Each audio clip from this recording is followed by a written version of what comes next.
Season ini jadi season paling sial buat Hellcat. Karena dia jadi salah satu assassin paling nggak laku di rank. Padahal hero ini masih tetap bisa dipakai walaupun bukan jadi jungler ya. Misalnya jadi side laner. Kebetulan dapat kiriman gameplay Hellcat yang lumayan bagus lah. Jadi kita bahas aja bareng-bareng. Sebelum kita lanjut ke videonya, buat kalian yang lagi nyari tempat top up diamond, ini ada rekomendasi, namanya adalah warungtopup.idn. Bisa lihat sendiri dari price listnya, murah, dan testimonialnya juga udah banyak. Jadi aman dan juga terpercaya kan? Buruan langsung aja kepoin Instagramnya @warungtopup.idn. Atau buat yang nggak mau ribet, bisa cek di deskripsi video ini. Nah, kali ini kita bakalan bahas Cicak Clan of Dawn, yaitu Hellcat. Ya, termasuk salah satu hero underrated saat ini. Tapi punya masa kejayaannya di season-season lalu. Sampai jadi hero langganan band. Potensi Hellcat di akhir season ini harusnya nggak kalah-kalah banget sih sama assassin lain. Terutama buat jadi hyper atau jungler.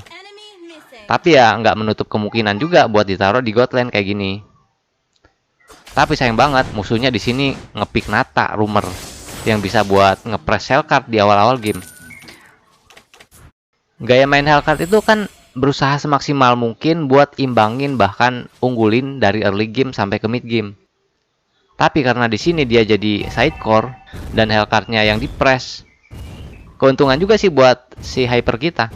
Dia jadi lebih aman sentosa gitu. Lagian juga junglernya kan Tamus. Ngapain Natalia ngurusin preman EXP lane yang lagi ngebuff? Kebetulan di sini lawannya Esme. Kalau belum ada DHS atau si Halberd agak kesusahan ya buat one by one-nya. Kecuali kalau bawa pasukan dari mid. Bisa dilihat walaupun Natalianya juga sekarat. Tapi tekanan tadi udah bisa bikin mental player Hellcat ngedown buat sementara waktu. Plus bantuin Esmeralda menangin lane. Kalau gini sih mid laner sama rumornya yang harus sering-sering roam ke bawah abis ambil turtle di deket di XP lane.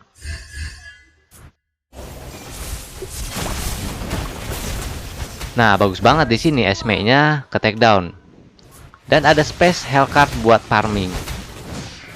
Tapi tetap aja, di mana ada mangsa, disitulah ada Natalia. Jadi kalau mau clear wave juga rotasi harus selalu waspada sama Nata. Ngeselin banget sih emang. Emang sih kalau untuk Hellcat di side lane gini banyak banget resikonya. Kayak tadi tuh, kalau berhadapan kayak Esme atau preman fighter lain bakalan kebingungan. Kecuali emang lawannya MM. Tapi juga kalau Hellcat side lane kan udah ketahuan posisinya. Kalau nggak di turret ya di salah satu rumput di sebelah kanan, sebelah kiri, atau lagi ambil monster hijau. Hellcat itu emang lebih bagus buat ganking sana sini ya, bukan adu mekanik. Tapi keuntungan Hellcat di god lane paling cuma bisa push. Itu pun kalau misalnya lagi ada ulti. Ulti tiba-tiba kayak tadi, walaupun lagi clear minion, hero lembek yang lagi sendirian langsung kena mental dan berserah diri sama yang maha kuasa. Karena memang ngerasa bisa mati kapan aja kalau disergap sama cicak ini. Bisa dilihat di sini Hellcat-nya menang tipis sama Esme pas adu gebuk. Karena tadi skill 2-nya masuk semua ke Esme. Esme-nya juga nggak berusaha ngindari skill 2-nya. Dan kepedean menang kayaknya.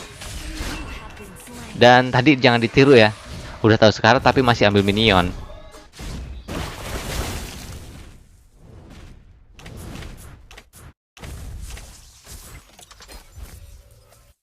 Oke, lanjut. Buat yang mau pakai Hellcat, usahain skill 2-nya itu diarahin. Dan buat yang lagi berhadapan sama Hellcat, usahain gocek supaya skill 2-nya nggak masuk semua damage-nya.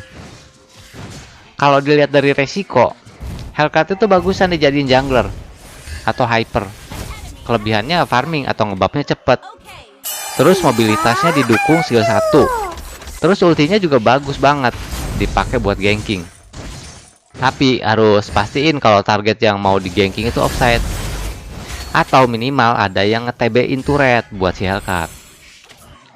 Saya yakin sih kalau cara mainnya rapi kayak gitu, Hellcat punya peluang naik tier minimal jadi jungler tier A yang bisa jadi alternatif. Kalau misalnya tetap mau nyoba Hellcat side lane, minimal lihat kondisi musuh pakai counternya atau enggak.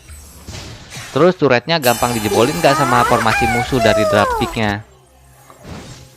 Dan juga jangan asal pick. Kita juga harus punya tujuan, misalnya split push, tukang lock mage atau hero empuk musuh. Ya pokoknya gitu-gitulah. Dan untuk buildnya sih kayaknya bagusan item damage, kayak Endless Battle, War Axe, ataupun BOD juga bisa. Untuk item attack speed bisa buat item kedua atau ketiga aja.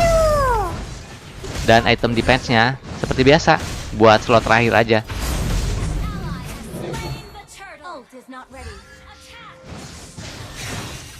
Dan lihat di sini waktu buy one lagi sama Esmeralda. Esme yang begitu tebal aja bisa langsung sekarat ya. Karena boost damage-nya yang gila banget sih.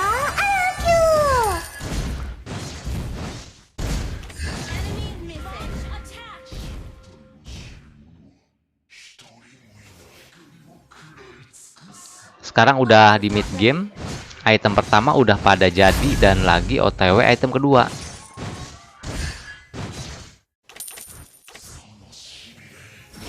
Habis last hit turret, dia langsung buy one lagi sama Esme.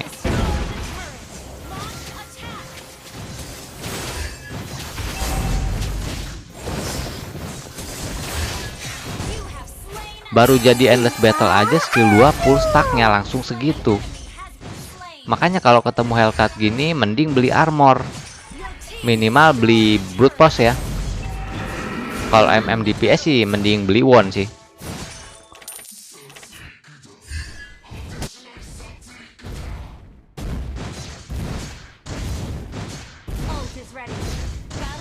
Oke, ada ISS mau nyolek-nyolek. Di sini dia langsung pakai ulti buat counter attack. Mau lanjut gas? Ada Esme lagi nih.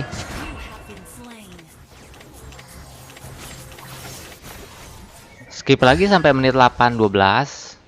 Oke, di sini dia udah hidup lagi. Dan ini adalah salah satu kenikmatan yang hakiki ya.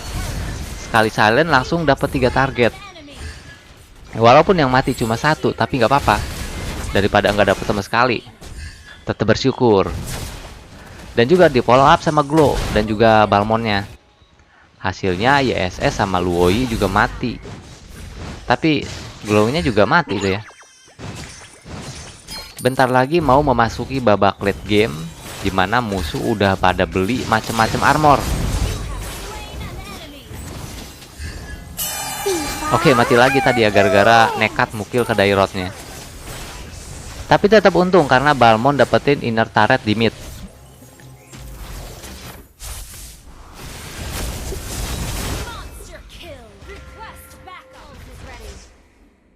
Menit 9 musuh udah kalah jauh. Dan si Hellcat-nya udah bisa ikut-ikut ganking nih sekarang ke atas. Glow-nya pas banget ya, bukain map di area situ. Jadinya kelihatan di situ ada si hypernya YSS dan beberapa hero lain. Dairot YSS harus tumbang, sementara Luoi berhasil melarikan diri, mundur. Hellcat-nya coba bersihin lane bawah dulu, sementara si Tamus coba solo lot. Yang lain bertiga coba nge-push mid. Ya aman sih, soalnya tadi pada mati juga 3 orang. Dan sekarang udah pada hidup lagi. Oke, item selanjutnya dia beli Scarlet Phantom buat attack speed.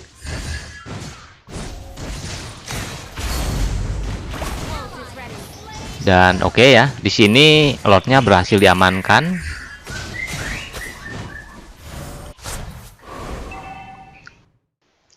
Lord udah mulai jalan nih di area atas. Cuma sayang lane bawah belum di clear, jadi musuhnya fokus cuma kedua lane ya, yaitu di mid sama atas.